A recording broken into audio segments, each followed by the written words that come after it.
Waiting for the stream to come up. Check our status here. Make sure we are ready to go. And a little camera adjustment. Try there. See how that does. All right, we are going to get started here in a second. I'm going to do a live stream here going over this new device I just got. And the goal is we're going to turn this into a regular video after a little bit of editing. And so there will be some stuff that doesn't necessarily make sense on a live stream where I'll be talking to a non-live audience. Hey, Paul, how's it going? Good to see you. Appreciate you joining. Let me know if there are any issues with the audio or video. I am on my Starlink out here in the middle of literally a field. You guys would love the view if you could see it.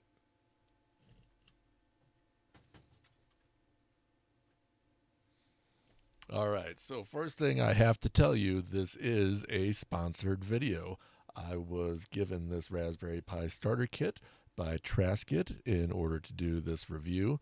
However, my opinions are my own, and you guys know I don't pull any punches. If I don't like this thing, I'm going to tell you I don't like this thing. Currently on Amazon, this specific kit is listed for $149, but they have a coupon that's clickable that takes it to $130. We're going to look and see how good of a deal that is or isn't in a minute here. But first, we're going to see what's in the box. So actually, first, we're going to do our normal intro, which goes a little bit like... Here we go. Here we go. Here we go.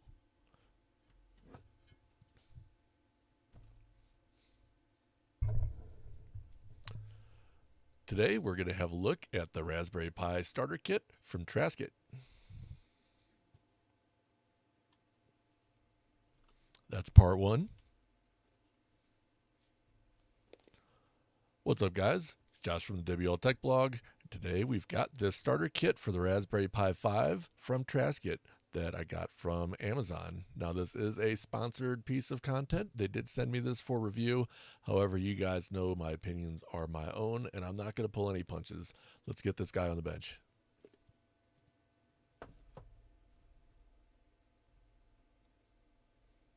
So you guys get a little bit of the inside baseball there.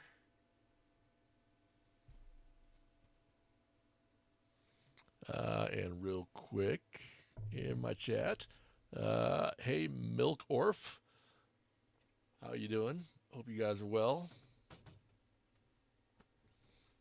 All right, we're going back to, we're doing this for a recording.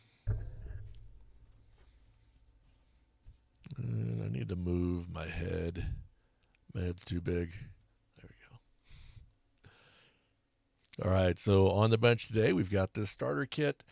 Now, this is not an unboxing channel. However, it did come in a box, so we have to take it out.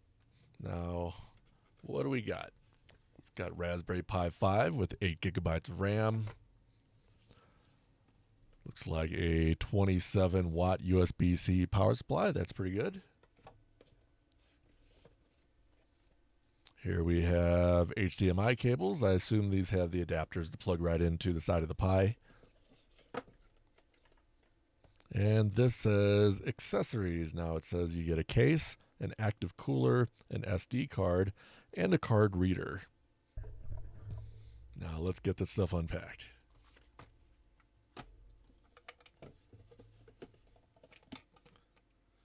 They do have a quick start guide, which we're going to ignore.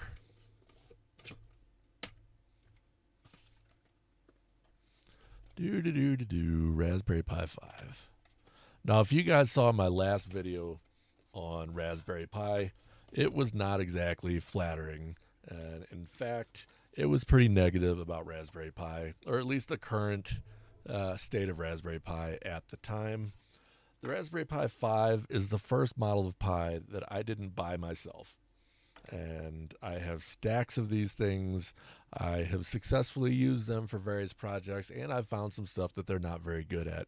One problem that I had pretty consistently with them was Wi-Fi and Bluetooth coexistence, where if I tried to set up something even simple like having a Bluetooth serial console into the device, that would take down the Wi-Fi or even crash the device. There is a GitHub ticket about that, and it has been open for something like 8 years, and the resolution has not ever been completed. So we're going to see if this one does us a little better. This is a very different device than the previous Raspberry Pi models. I did have a Raspberry Pi 4 that I used for quite some time, and like I said, when the 5 came out, I just wasn't interested. I have since replaced it with a N100 mini PC, which I do like quite a bit, and one of these days I'll do a video on that. So here we have the Raspberry Pi board itself. If you're familiar with them at all, this is a fairly normal layout. Got your Ethernet. You've got two USB 3, two USB 2s. This Ethernet is gigabit Ethernet, and they have recently updated the Pi platform to use actual PCIe, and so you can actually get gigabit Ethernet speeds, supposedly, from the Ethernet port, as well as getting much faster USB 3. So here's the processor itself. There are camera interfaces and display interfaces, 40-pin GPIO. On the side here, you've got USB-C, which I believe is only for power. I believe you can do an OTG on that and use it for USB as well. And then you've got your two little mini or micro or whatever, not actual HDMI ports. They no longer have composite. They no longer have audio out. But you do have your SD card on the back, and using this, it is this ribbon here, you can get a hat that gives you a actual PCIe slot if you wanted to hook it up to a SSD, or some folks are even messing around with hooking these up to video cards. Now let's go ahead and get the rest of the accessories open here. So this is the power supply. Shouldn't be too interesting, but it's always nice to have another good USB-C. And this one does say that the output, they have 5.1 at 5 amps, 9 volt at 3 amps, 12 volt at 2.25 amps, and 15 volts at 1.8 amps. So this could be pretty useful even beyond just the Raspberry Pi.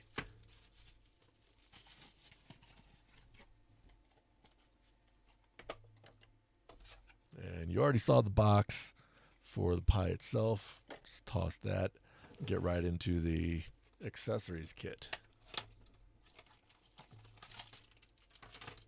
All right. There we go.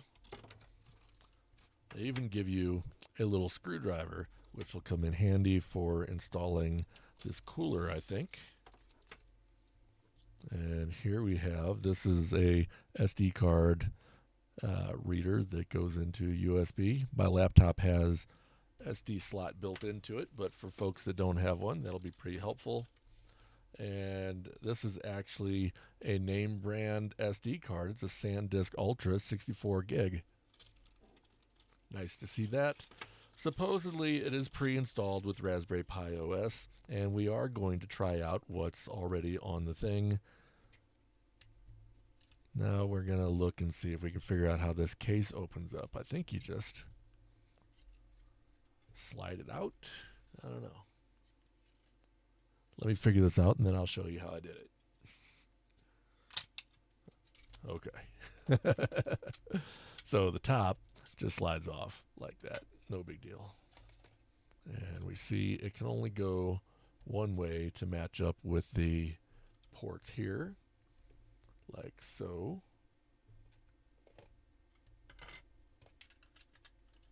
And it's going to slide in here. I think the screws actually fell out onto the floor. So here's those. Go ahead and attach it all together. Seems very straightforward. Oh, you know, before I do that, I should probably put on the cooler. Now, one thing about the Pi 5 is it does get much warmer than previous models. It's a much more powerful CPU, and as such, will burn more energy and produce more heat. So, we've got some sticky pads. Take the plastic off of those. 1, 2, 3, 4. So we've got 2 little push down dealies here. Oh, I have backwards. All right, so first thing you do is you put it on the right way, then you align it, and these should just push right down into their mounting holes. And there you have it. We've got the cooler mounted, and then we need to plug into the fan header. Just identify that real quick. This has a tiny little UART header next to the fan header.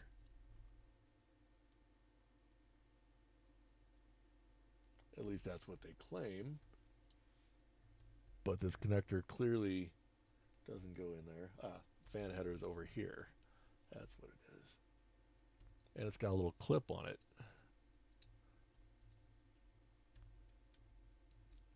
All right.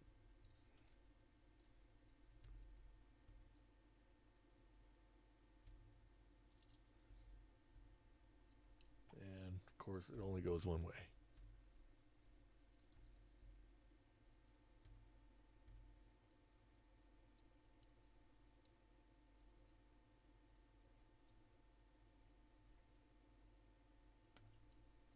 All right, a little fidgety to get it, but we got it. Let's go ahead and put in, well, actually, we'll go ahead and mount this into the case. We'll put the SD card in afterwards.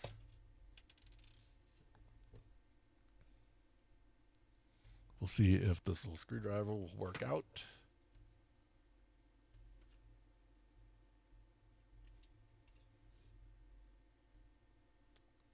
It is slightly magnetic, and it was able to hold a screw well enough to drop it into place, so that's nice.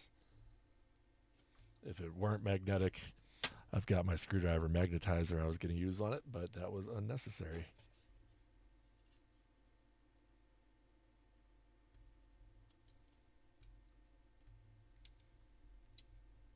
It's number 2. Now, it's been a while since I've used Raspberry Pi OS. I've been using mainline Ubuntu on Raspberry Pi for the last couple iterations since that became a reasonable thing to do. So I'm interested to see if there are any new Pi-specific features.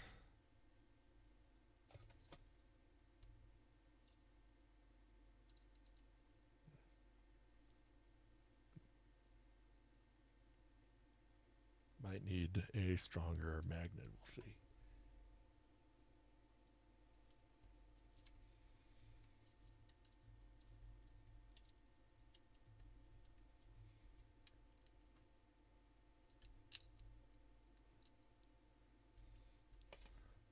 I'm just not 100% lining up. I'm going to loosen up these other screws so the board has a little room to wiggle. This is a fairly thin case, so it's flexing a little bit as we work.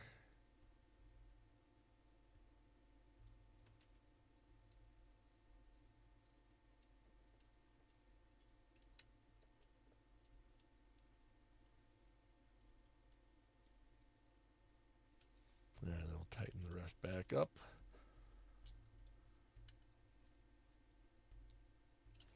Now in this video, we're not going to do anything with the GPIO. However, there is a good chance that we'll be doing a follow-up video experimenting with some of that. And snap the case together. And here we have it. Let's see how it looks.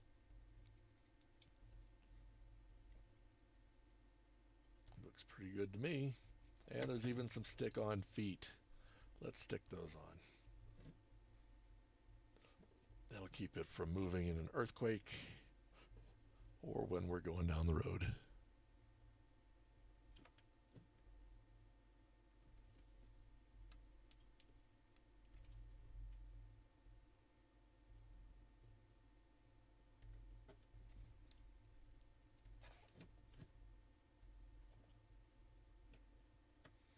All right, there we have it. One Raspberry Pi 5. Let's tidy up a bit.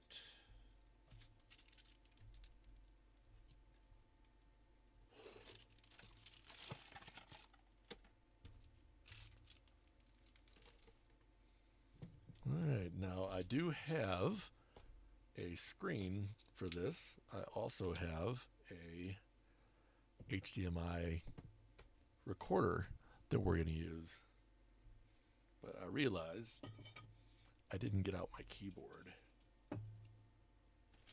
So let's do that real quick.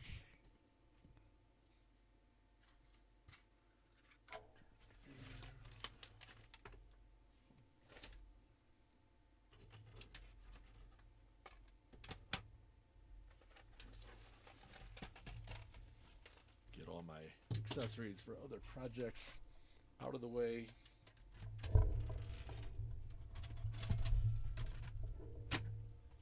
And there we have our keyboard.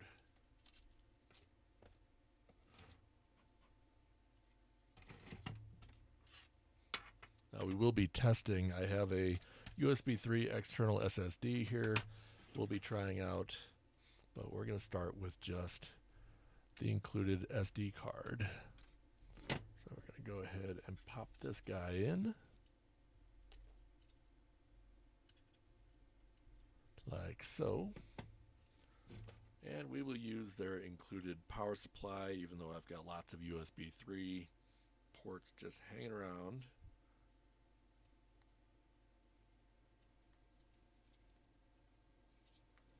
That'll take just a second to get plugged in.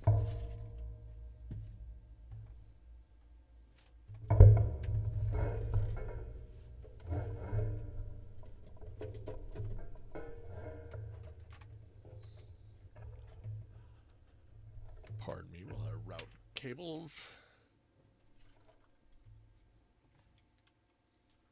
And here we have our recorder. And we should have a dongle for the keyboard. Well, that's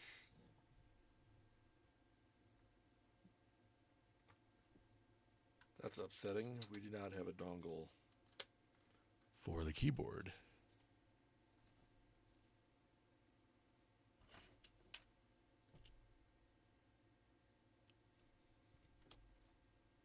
All right, well, we will be doing, I guess, some tests over SSH. Does that work? Probably not. I don't have a touch screen for it. I would at least need my trackball. So pardon me for a moment while I grab my trackball.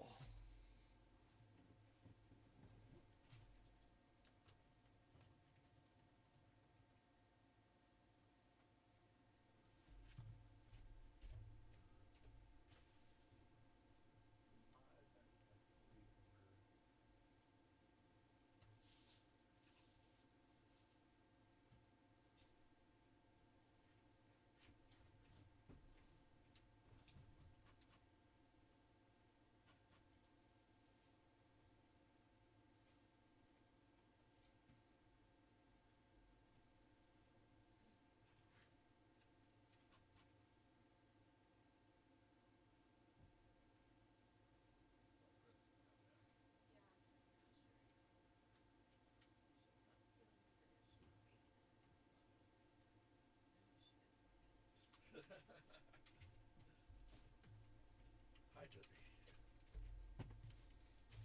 All right, apologies for that. We now have our trackball that will allow me, in theory, we'll see It should allow me to get this thing set up a little bit.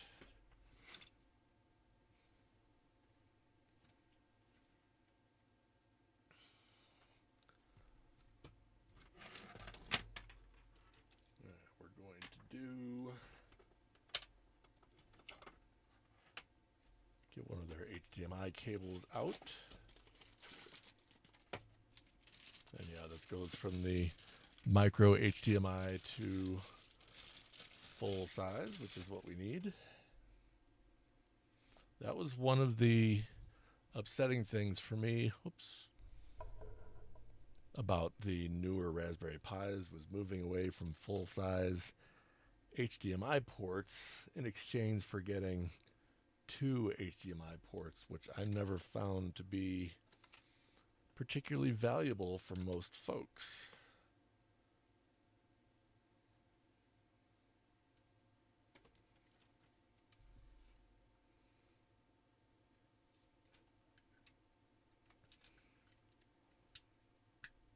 I'm not sure which of these is primary HDMI. It's possible I'll have it wrong. We've got our input, and I need one more USB for power into my video capture.